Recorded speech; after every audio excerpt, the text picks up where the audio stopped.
Welcome everyone, welcome to इन्वेस्टागाज YouTube channel. So आज की इस वीडियो में हम लोग बात करेंगे एक प्रीमियम स्कैनर को लेके। बहुत ही आसान स्कैनर है, हर कोई बना सकता है इसको, पर इसको समझना बहुत इंपॉर्टेंट है। तो इस स्कैनर को लेके डिस्कस करने से पहले एक चीज मैं क्लियर करना चाहूंगा कि दुनिया का कोई भी स्कैनर आपको कभी भी प्रॉफिटेबल नहीं बना सकता। स्कैनर प्रॉफिटेबल बनाने के लिए नहीं होता है। स्कैनर कुछ डाटा जो हम इनपुट करते हैं उसका आउटपुट होता है, उसके बाद हमें मैन्युअली चेक करना होता है, उसके बाद हमारे पास जो एक्सपीरियंस है उसको वहां पर इम्पोर्ट करना होता है। ठीक है, तो ये एक चीज है, इसको मैं क्लियर करना चाहूंगा। और इस स्कैनर को समझने के लिए सबसे पहले आपको मार्केट की डिमांड के बारे में पता होना चाहिए, मार्केट के डायरेक्शन के बारे में पता होना चाहिए, बॉटम आउट के बारे में पता होना चाहिए। तो ब्रीफली मैं यहाँ पर, मैं ज्यादा कुछ तो नहीं बता पाऊंगा, ब्रीफली मैं यहाँ पर एक डायरेक्शन यहाँ पर बता देता हूँ आप सभी को, एक डायमेंशन में दिखा देता हूँ कि आप सभी बुलिंगर बैंड जरूर यूज करते होंगे। तो बुलिंगर बैंड को क्यों यूज किया जाता है, मैं बुलिंगर बैंड को लगा देता हूँ, जैसे कि ये वाला बुलिंगर बैंड है। तो बुलिंगर बैंड को आप क्यों यूज करते हैं मैं आपको बता दूं। आप इसको एज ए पैरामीटर यूज करते हैं किसी भी स्टॉक को बाय या फिर सेल करने के लिए, राइट। यही आपका कंसेप्ट होता है कि बुलिंगर बैंड मुझे बताते हैं कहां पर बाय करने। मैं बता दूं, बुलिंगर बैंड का आप बाय करोगे बुलिंगर बैंड के लोअर लेवल पे, आप बाय करोगे बुलिंगर बैंड के 20 SMA के ऊपर, आप बाय करोगे बुलिंगर बैंड के ब्रेकआउट पे। ये आपके बाइंग का पैरामीटर्स है बुलिंगर बैंड को लेके। पर बुलिंगर बैंड को ऐसे यूज मैं नहीं करता और मैं किसी को सजेस्ट नहीं करता।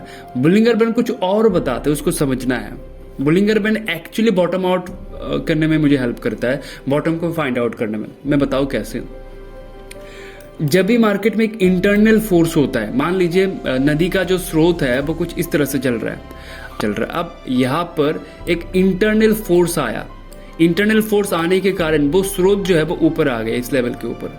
उसके बाद फिर से एक प्रेशर आया, उस प्रेशर के वजह से वो इसको ब्रेकआउट करके निकल गया। अब जो है एक मोमेंटम उसमें बना रहेगा, एक मोमेंटम उसमें बना रहेगा। उसका जो पहले जो डायरेक्शन था वो चेंज हो चुका है यहाँ से।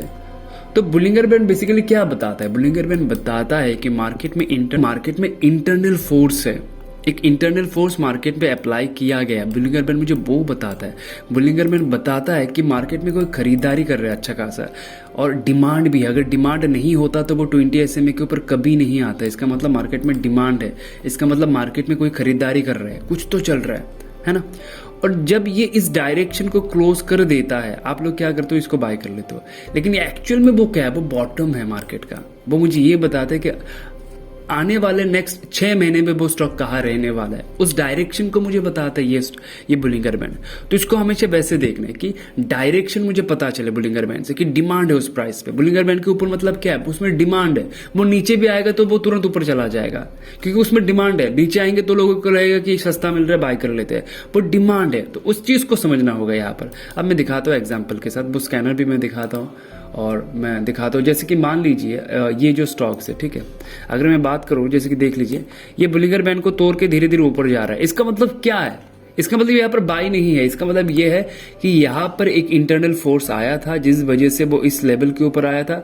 अब वो फोर्स पहले से ज्यादा हो चुका है। इसका मतलब इस प्राइस में डिमांड पहले से ज्यादा है, अब इसलिए वो इस लेवल पे है, राइट। अब यहाँ पर आपको यूज करना है प्राइस एक्शन बाय करने के लिए। यहाँ पर आपके पास जो भी नॉलेज है उसे यूज करना है बाय करने के लिए।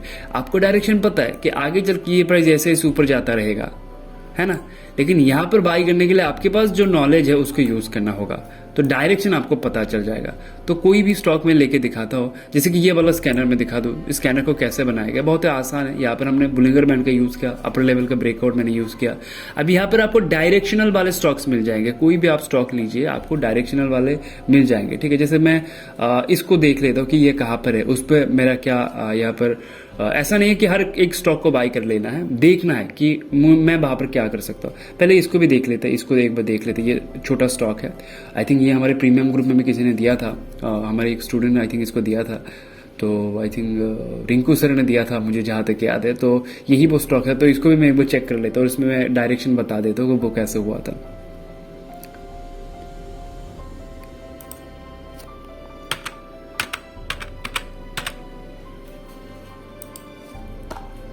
ओके, देख लीजिए, बुलिंगर बैंड को लगा देते हैं। मंथली का टाइम फ्रेम देख लीजिए। इसका डायरेक्शन जो है ना अभी चेंज हो चुका है। इसका जो डायरेक्शन है अभी चेंज हो चुका है। अब वो धीरे धीरे करके ऊपर जाता रहेगा। तो इसको आप अगर स्विंग और पोजिशनली जाते हैं, इसमें आपको ज्यादा रिटर्न मिलेगा। इसमें आपको ज़्यादा रिटर्न तभी मिलेगा अगर जाते। तो यहाँ पर आप बाकी जो भी आपको पता है कि कैसे क्या यूज़ करना है, कि यहाँ पर मैं ट्रेंड लाइन यूज़ कर लूँगा इसको भी, या फिर मैं इसको लगा के ऐसे ट्रेंड लाइन में यूज़ करूँगा, आप अपने हिसाब से यहाँ पर काम करेंगे। ठीक है, आप अपने हिसाब से यहाँ पर काम करेंगे। सिर्फ आपको डायरेक्शन यहाँ पर पहले से पता हो जाएगा कि मार्केट नेक्स्ट 3 मंथ पे या 4 मंथ पे कहाँ पर रहने वाला है, वो डायरेक्शन आपको यहाँ पर पता चल जाएगा। तो जितने भी लोग डायरेक्शनल ट्रेडिंग करना चाहते हैं उनके लिए वन ऑफ द बेस्ट है। मैं इसको छोटे वाले को देख लेता हूँ, बहुत तो बड़े वाले हैं, छोटे वाले को देख लो। जैसे कि एबनॉप्शो, ये भी हमारे एक स्टूडेंट, मैंने इसमें भी डिस्कस किया था, ये हमारे एक स्टूडेंट्स के पास है, उन्होंने होल्ड किया हुआ है, तो मैंने भी इसमें कई बार ट्रेड किया हुआ था। इसका डायरेक्शन कहाँ पर चेंज हो गया है देख लीजिए, समझने की कोशिश करें। यहाँ पर उसका डायरेक्शन चेंज हो चुका है, देख लीजिए।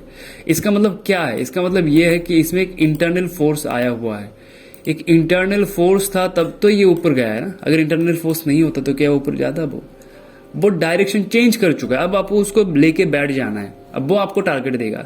टारगेट कैसे सेट करना होता है, यहाँ पर हम देखेंगे कि टारगेट को कैसे सेट करना होता है। अगर मैं किसी स्टॉक को बाय करता हूँ, जैसे कि मैं इसको इसमें अच्छा खासा वॉल्यूम में देख लेता हूँ और उसमें टारगेट भी सेट करके दिखाता हूँ। थोड़ा सा वॉल्यूम वगैरह देख लेता हूँ, इसको देख लेता हूँ। ठीक है,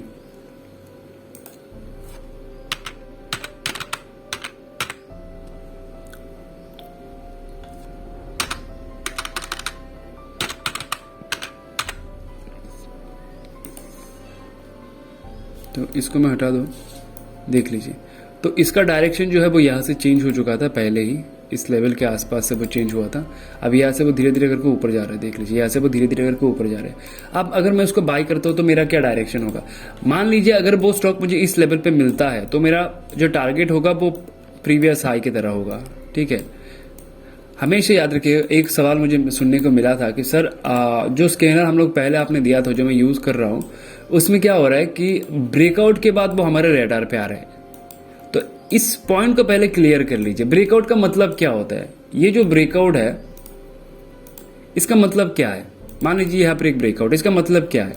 इसका मतलब यही है ना कि ये जो डायरेक्शन था मार्केट का वो अब चेंज हो चुका है।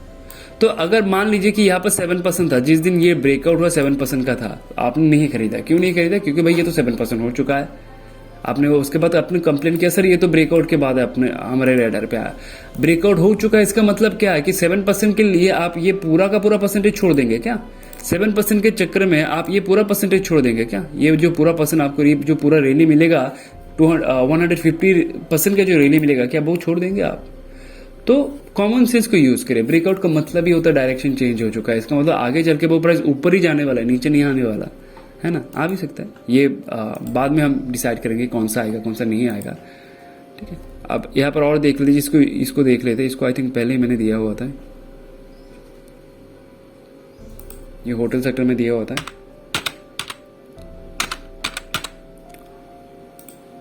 देख लीजिए कहाँ पर ब्रेकआउट हुआ है, यहाँ पर हो चुका है। इसका मतलब क्या है देख लीजिए। आपको अपना प्राइस एक्शन भी यहाँ पर यूज़ करना है, जो भी आपके पास नॉलेज है आपको वहाँ पर यूज़ करना है। मैं सबसे पहले इसको हटा के दिखाता हूँ। ठीक है, आप इसको कैसे कंफर्मेशन के साथ यूज़ कर सकते हैं। लोग क्या करेंगे, यहाँ पर क्या दिख रहा होगा उनको, देख लीजिए। मैंने इसको दिया भी था, मैंने बताया भी था, अच्छा खासा पैटर्न है, आप देख सकते हैं, देख लीजिए। तो यहाँ पर एक पैटर्न बन रहा था, लोग इसमें ट्रेड करेंगे। आई थिंक जब मैंने इसको दिया था वो इस लेवल के आसपास कहीं पर था जब मैंने इसको दिया था। उसके बाद यहाँ से अच्छा खासा रैली भी आया।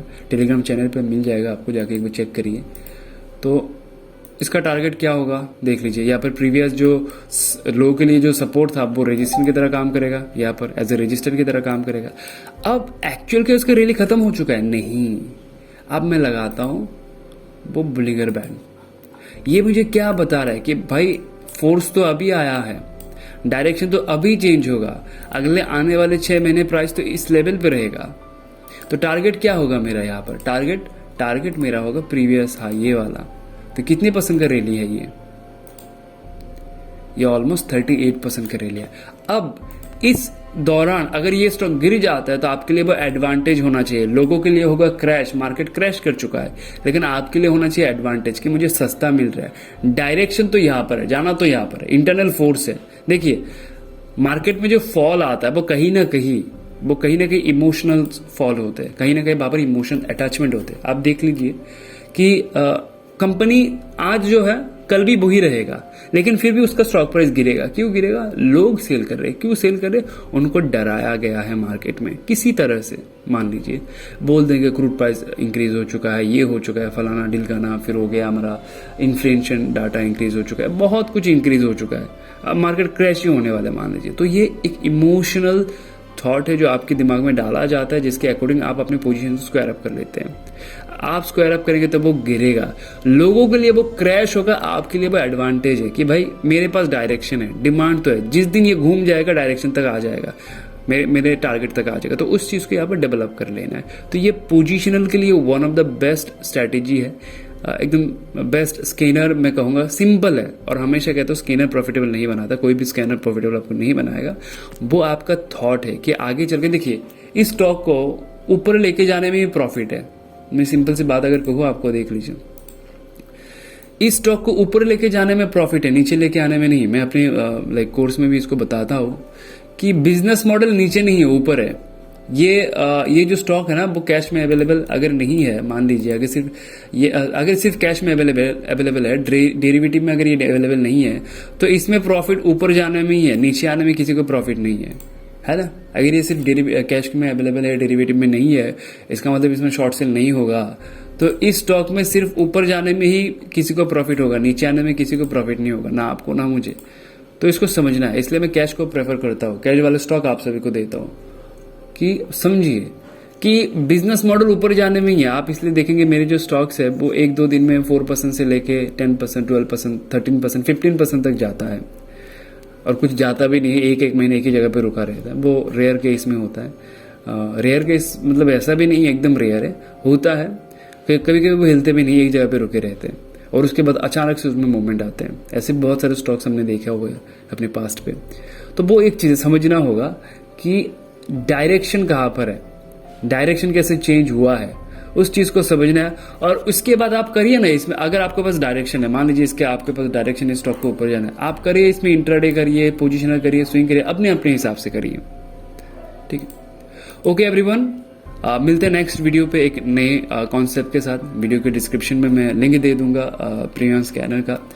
बहुत ही आसान है ये, ऐसा कुछ नहीं है, एकदम सिंपल सा स्कैनर है, देख सकते सिंपल सा स्कैनर है ना, सिंपल सा स्कैनर। अगर आपको किसी को चाहिए कि नहीं सर मुझे तो इसमें ऑप्शन और फ्यूचर में जाना है, कुछ नहीं करना, यहाँ पर कैश में जगह आप फ्यूचर एंड ऑप्शन दे देंगे, फ्यूचर दे दीजिए, आ जाएगा आपके पास स्टॉक्स, जो भी आपके पास आ जाएगा। अब इसमें देख लीजिए कि हाँ इसमें मुझे करना है, तो ज़्यादा कुछ नहीं है, आप इसके हिसाब से भी काम कर सकते हैं। आदित्य बिरला फैशन मैंने पहले ही दिया हुआ था, तो अभी जाकर उनमें डायरेक्शन दिख रहा है। देखिए हमेशा बुलिंगर बैंड का जो ब्रेकआउट होगा तभी होगा जब इंटरनल फोर्स आएगा, लेकिन बाय वहां पर कैसे करना है, बाय अलग से चीज़ है, डायरेक्शन अलग से चीज़ है, स्ट्रेंथ अलग से चीज़ है। स्ट्रेंथ होगा, डिमांड होगा, तब वो ब्रेकआउट होगा मान लीजिए। अब बाइंग तो आपको करना है वहां पर, तो बाय करने के लिए आपके पास क्या प्रीवियस नॉलेज है वहां पर कि मैं किसको फॉलो करता हूँ, मैं प्राइस एक्शन को फॉलो करता हूँ, मैं किसी डाटा को फॉलो करता हूँ, उन सारी चीज़ों को आपको देखना होगा वहां पर। वो सारी चीज़ें आपको वहां पर डेवलप करना होगा धीरे धीरे करके। तो मिलते हैं नेक्स्ट वीडियो पे एक नए कॉन्सेप्ट के साथ। आई होप वीडियो आपको पसंद आए, अगर आए तो उस चैनल को सब्सक्राइब जरूर कर दीजिएगा। वीडियो के डिस्क्रिप्शन में मैं लिंक दे दूंगा।